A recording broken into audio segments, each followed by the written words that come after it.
Okay everyone, today we're going to be doing another learning video on major scales. Today we're going to be doing the key of G major. Our last video was the key of C major, and you can check that out on YouTube, on our YouTube channel at Baines Piano Studio. For this learning video, we'll be using Alfred's Basic Piano Library, the complete book of scales, chords, arpeggios, and cadences. So if you have this book, you can follow along on page 20 and 21. But if you don't have the book, don't worry about it. And as I did before, I've written everything out in shorthand for you, so we can do it this way as well as reading it from the book. And I'll go through step by step and explain all of the steps to you. All right, so the first thing we're going to be looking at is our scale, which we're going to be working on this portion right here. This is the scale for G major. Now I also want to point out that the key of G major has one sharp, which that's going to be one of your accidental keys or black keys on the keyboard, and it is F sharp. So to locate F sharp, you're going to find F on the piano, but instead of playing the white key, you're going to play the black key to the right. So when you're making something sharp, you're raising it a half step. So when we see on our music right here, where there's supposed to be an F, instead of playing the white key, we're going to play the black key. Okay? All right. So we're going to start off with our scale. We're going to start with our right hand, just like before. We have our letter names here, and then we have our finger numbers here. All right. So I'm going to show you what G major scale looks like with the right hand, and I'm going to use letter names to begin with. G, A, B, C, D, E, F sharp, G. Okay, so we're going to do that again, and this time I'll use finger numbers for you. 1, 2, 3, 1, 2, 3, 4, 5. So that's our G major scale going up. Move this over.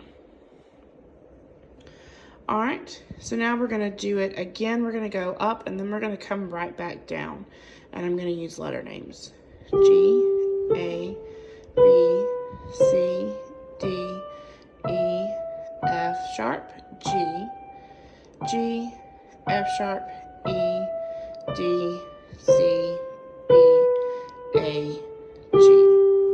So if you watched the video before for C major, you know that you just follow your finger numbers backwards to descend your scale. Okay, so now we're going to move to left hand, and I'm going to use the second G below middle C.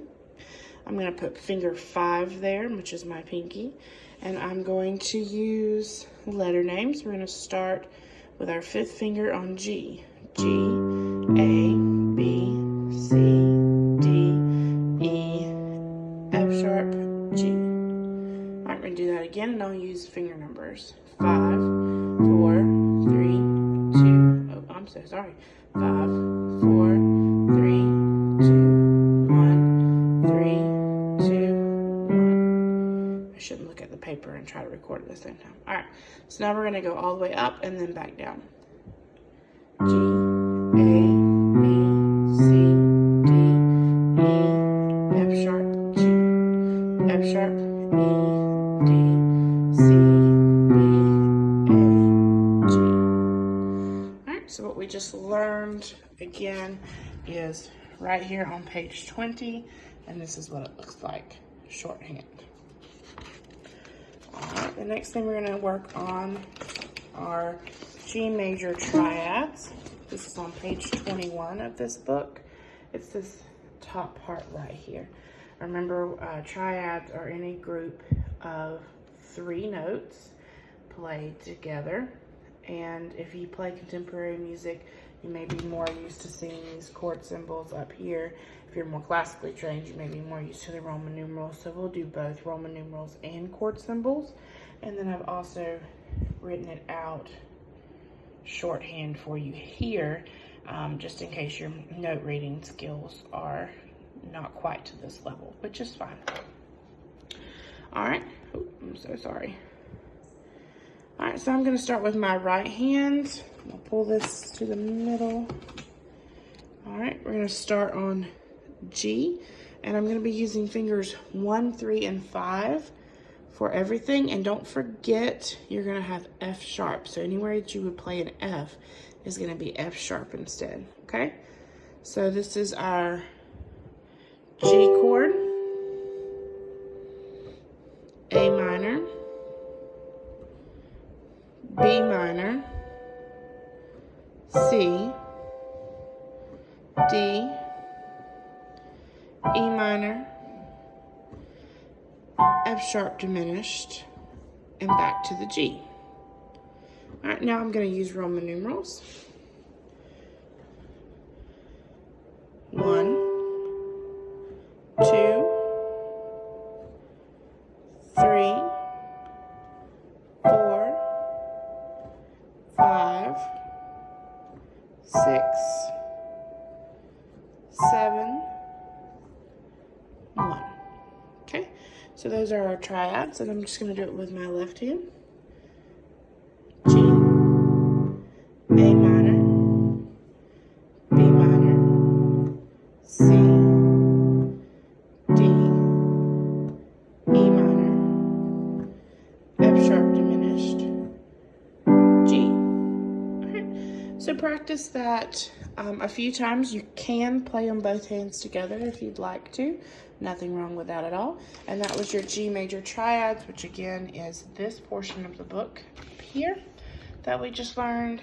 And that's what it looks like written out in shorthand. All right, the next thing that we're going to learn are the G major cadences. Remember, cadences are a certain group of chords set in a pattern. And the pattern that we use is 1, 4, 1, 5, 7, 1. This is what it looks like in the book. This is page 21. We're looking at this right here. Now this one here says you can use the 5 or the 5, 7, which is completely accurate. We're going to be doing the 5, 7 today because that's what's most commonly used these days. But you can do the 5 or the 5, 7. All right, so we're going to start. Remember, you have F sharp. We're going to start with our right hand, which is this part up here. These are the finger numbers for you, and that's your pattern. So this is what your cadence is going to look like. So I'm on the G above middle C with my right hand. 1, 4, 1, 5, 7, 1. All right, this is G, B, D, G, C, E, G, B, D, F sharp, C, D, G, B, D. Okay, so that is your pattern, and you can play those slow or as fast as you want. All right, and these can be a little tricky for especially those that have smaller hands, so don't get discouraged if you can't play them perfectly the first few times. Take your time.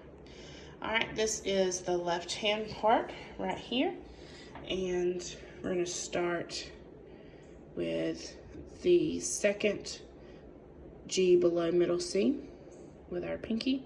So this is our 1, 4, 1, 5, 7, 1, G, B, D, G, C, E, G, B, D, F sharp, C, D, G, B, D. Okay, and same way, fast or slow, and you can play play those hands together. In fact, I do encourage you to play these hands together if at all possible. So practice 2 or 3 times right hand, left hand, and then try to get both hands together, okay? All right, so again, this is what we just went over here. We used the 5/7 portion of that, and a little closer to that, I didn't really circle. We used the 5/7 instead of the 5, and this is what it looks like written out in shorthand. And don't forget, I always encourage, if you don't get something the first time or even the second time, I don't expect you to get it the first time that you watch this video. Feel free to go back and rewind different parts of the video however many times you need to watch my examples or to hear me talk you through it, or however you need to do it. There's no rush. You don't have to get it in the first try. If you can, that's great and wonderful. I would love to hear it. All right, the next thing that we're going to look at are the arpeggios. For G major, don't forget you have 1 sharp, F sharp. And remember, if you can't remember how to find a sharp, if you look for the note that you are going to make sharp, you're going to raise it a half step to the right. So a sharp is raised. So here's F, so here's F sharp, okay? Just in case you need a reminder on how to get to F sharp. All right. We're going to be doing, this is also page 21, G major arpeggios in the 2-octave arpeggio, which is this portion right here. And this is what it looks like written out in shorthand. So we're going to start with our right hand. I'm going to place my thumb on the G above middle C. Okay, and I'm going to be using fingers 1, 2, 3, and 5. All right. So G, B, D, G, B, D, G. Okay, so we'll do that again. G, B, D, G, B, D, G. All right. Okay, so we're going to do it with numbers this time. 1, 2, 3. 1, 2, 3, 5. All right. Now I'm going to go up and then I'm going to come back down.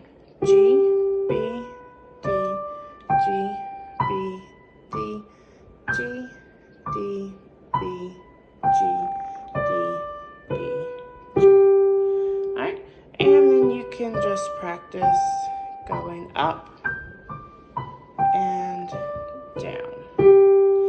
And these can be very tricky, especially if you have smaller hands, so take your time, go slower. If you need to modify the finger numbers, feel free to do that to get it however it is that you need to make it comfortable for your hands. All right, now I'm going to do the left hand, which is right here. We're going to start with finger 5 on the 2nd G below middle C. And we're going to use 5, 3, 2, and 1. So 5, 3, 2, 1. All right, I'm going to go letter names this time. G, B, D, G, B. I'm sorry, I used the wrong fingers. G, B, D, G, B, D, G. All right, I'm going to do that again, and then I'm going to go back down. G, B, D, G, B, D, G, D, B, G, D, B, G.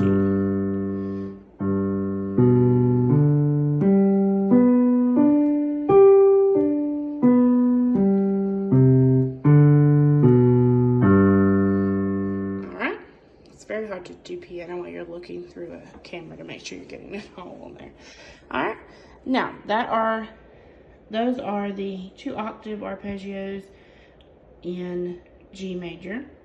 Now, for a modified version of that, for those of you who have smaller hands, or for songwriting purposes, or if you just want to play something that sounds a little bit prettier, you can do what is called a hand over hand arpeggio, which you're going to start with your left hand at the lowest G on the piano, and you're going to use fingers 1, 3, and 5, or 5, 3, and 1, and you're going to play, and then your right hand will be at the next one.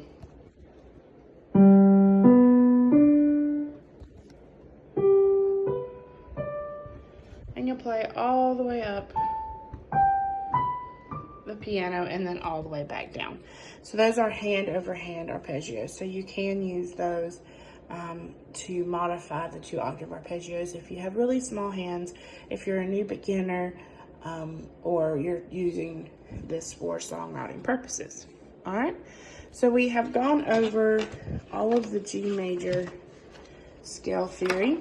We've learned the scale in parallel motion. We've done our triads, we did our cadences, and we did 2 different types of arpeggios. So you should be able to, after some practice, be able to play the scale, the cadence, the triads,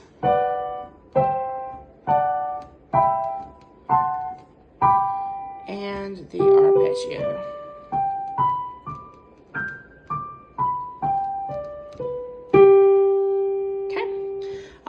As always, if you have any questions or need help with anything, please feel free to give me a call or shoot me a text. We could possibly even FaceTime during this time that we're all in quarantine together. And I'll be more than happy to help you in any way. As also would like to challenge you, like I did in the last video, take what you learned today in the G major scale and apply it and create your own piece. You can use all the elements combined. You can use 1 or 2. You can make a song using arpeggios.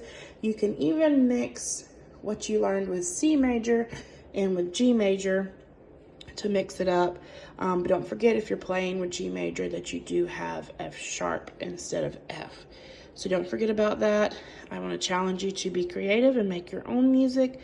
And when you get done with that, I'd love to hear it if you're one of my students. So please have someone record you playing your key of G major scale theory so that we can, so that you can share it with me and we can keep learning together. All right, y'all have a great day.